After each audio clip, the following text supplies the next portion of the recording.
In this week's edition of Parliament Report, dramatic stalemate stall approval of supplementary estimate.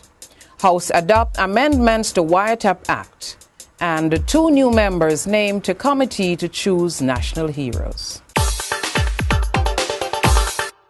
A dramatic stalemate by members of the Public Administration and Appropriations Committee of Parliament on Wednesday forced an early abandonment of the House of Representatives with very little business conducted and stalled the approval of the first supplementary estimates tabled last week. The report, which was completed late Tuesday night, was not tabled in the House as a result of fierce disagreement over its content and language.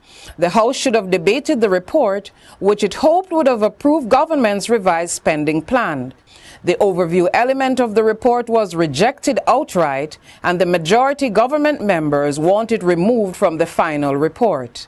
Among the offending content were 2 paragraphs which said government was unlikely to reach growth targets. According to the report, in conducting the exercise, your committee considered the implications of the supplementary estimates and the Jamaica public body's revised estimates of revenue and expenditure for the growth of the economy as a whole. Additionally, we deliberated on issues relating to specific ministries, departments, and agencies of government.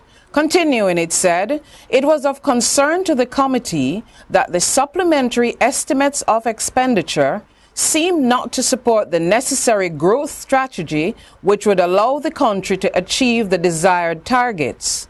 The mandated cost containment and other rationalization initiatives have the potential of becoming a moral hazard by the immobilisation of operatives and consequent non-achievements of strategic objectives.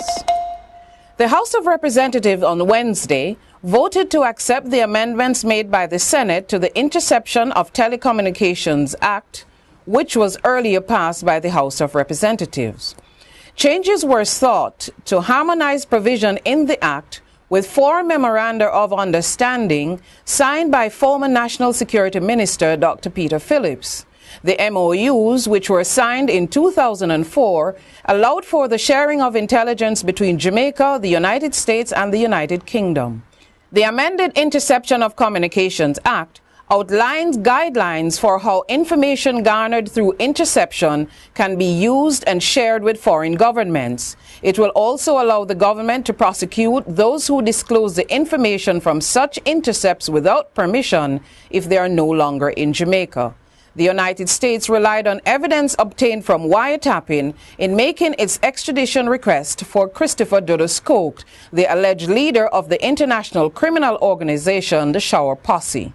The Jamaican government said the wiretaps were illegally obtained, and the sharing of information from them was a breach of Coke's constitutional rights. And finally this week, Prime Minister Bruce Golding appointed Sports and Culture Minister Olivia Babsy Grange, as well as opposition spokesman on that portfolio, Lisa Hanna, to a subcommittee for national honors and awards dealing specifically with the selection of persons living or dead to be considered for the Order of National Hero.